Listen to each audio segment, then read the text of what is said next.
ప్రస్తుతం భారతదేశంలో burning issue ఏదైనా ఉందంటే దేశీయ విమాన ప్రయాణాలు.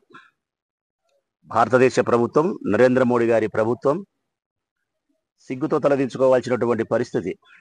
జటిలమైన సమస్యగా చేసి భారతదేశ వ్యాప్తంగా విమానాల్లో ప్రయాణించే ప్రయాణికులకు తీవ్రమైనటువంటి అసౌకర్యాలకు కారణమైంది ప్రభుత్వం. ఇందులో మనం బాధపడాల్సింది, సిగ్గుపడాల్సినది ఏంటంటే ఆ విమాన శాఖకు మంత్రి ఈ తెలుగువాడు కావడం. తెలుగుదేశం పార్టీకి సంబంధించిన వ్యక్తి రామ్మోహన్ నాయుడు మంత్రిగా ఉండడం, మన తెలుగువాడు కావడం చాలా సిగ్గుపడాల్సిన అంశం. తెలుగువారి మర్యాద, పరువు భారతదేశ వ్యాప్తంతో పాటు ప్రపంచ దేశాలు, అన్ని దేశాల్లో కూడా ఆ మర్యాదను, ఆ పరువును మనం పోగొట్టుకున్నాం. ఒక తెలుగువాడు విమాన శాఖకు మంత్రి అయి ఉండి ఇంత ఘోరమైనటువంటి తప్పిదానికి కారణమవుతారా అని చెప్పి, ఇది ప్రజలందరూ కూడా బాగా గమనించాల్సిన అంశం ఏంటంటే గన ఈ కారణానికి, ఈ తప్పుకు కారణం ఏంది అంటే ఒక సంస్థకే 70% విమానాలు నడిపే అర్హతను కల్పించడం. ఇండిగో సంస్థకు మాత్రమే దాదాపుగా 60 నుంచి 70% విమానాలు వాళ్ళే నడుపుతున్నారు, దేశీయ విమానాలు భారతదేశ వ్యాప్తంగా.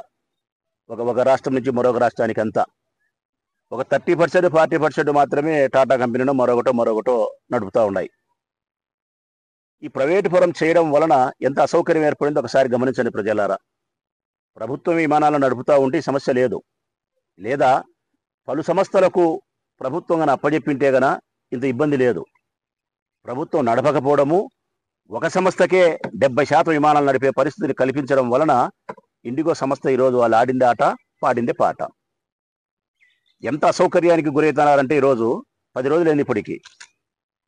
హైదరాబాద్ నుంచి ఢిల్లీ పోవాలన్నా, బొంబాయి పోవాలన్నా, ఇంకో చోటికి పోవాలన్నా, ఎక్కడికి పోవాలన్నా కానీ తీవ్రమైనటువంటి అసౌకర్యం. ఈ ఎయిర్పోర్ట్లు ఎట్లున్నాయని చూస్తే టీవీలలో మన పొద్దుటూరు బస్టాండ్ మాదిరి ఉంది. పొద్దుటూరు బస్టాండో, మైదుకూరు బస్టాండో మేలు. ఎర్రగుంట రైల్వే స్టేషన్ ఎట్లుంటుందో, లేకుంటే రేణగుంట రైల్వే స్టేషన్ ఎట్లుంటుందో ఆ రైల్వే స్టేషన్లను, ఆ బస్ స్టాండ్లను తలపిస్తున్నాయి ఎయిర్పోర్ట్స్ అన్ని కూడా. అందుకే తక్కువ మంది సిబ్బందితో ఎక్కువ విమానాలను, ఎక్కువ ట్రిప్పులు దేశీయంగా ప్రయాణింపజేస్తుంది ఇండిగో.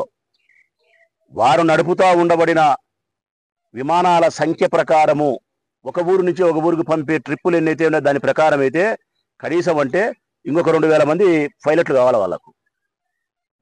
ఇంకో 2000 మంది పైలట్లు కావాలా. 900 మంది పైలట్లతో వాళ్ళు విమానాలు నడుపుతున్నారు. ఒక మనిషి 8 గంటలు, 4 గంటలు, 5 గంటలు, 6 గంటలు పని చేస్తే మెదడు సక్రమంగా ఉండి పని చేస్తాడు. వాడు తెల్లవారులు పని చేయాల్సి వస్తే ప్రమాదం జరుగుతుంది విమానం నడిపేవానికైనా కానీ.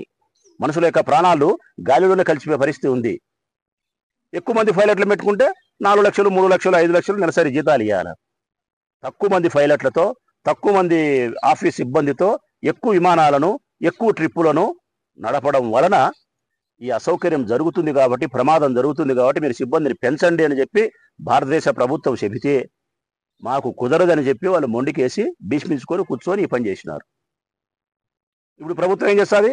ఒక సంస్థకి అప్పచెప్పడం, ప్రైవేట్ సంస్థకి అప్పచెప్పడం వల్ల ఏమీ పీకలేక, సాధించలేక నోరు మూసుకొని ఉండి భారతదేశ వ్యాప్తంగా ప్రజలకు అసౌకర్యం కలిగించి ప్రపంచ దేశాలలో భారతదేశం యొక్క విమాన శాఖ యొక్క పరువును, మర్యాదను తీసి ఆ మూల కూర్చోబెట్టింది. ఇది జరిగిన తతంగం ప్రజలారా. ఛార్జీలు ఎంత పెరిగినాయంటే హైదరాబాద్ నుంచి ఢిల్లీకి పోవాలంటే మామూలుగా అయితే 5,000 నుంచి 10,000 ఉంటుంది. ఎక్కువ రోజుల ముందు మనం బుక్ చేసుకుంటే కనుక 5,000, 6,000, 7,000 కూడా వస్తుంది. లేదంటే 10,000, 12,000 వస్తుంది. ఇప్పుడు ₹1,00,000 అంట.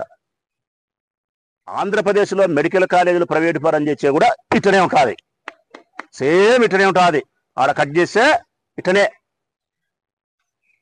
మెడికల్ కాలేజీలు ప్రైవేటు పరం చేస్తే ఈడ కూడా ఢిల్లీకి పోయేదానికి ₹1,00,000 టికెట్ పెట్టినట్టు మెడికల్ సీటుకు ₹1,00,00,000 పెట్టాల్సిన పరిస్థితి వస్తుంది.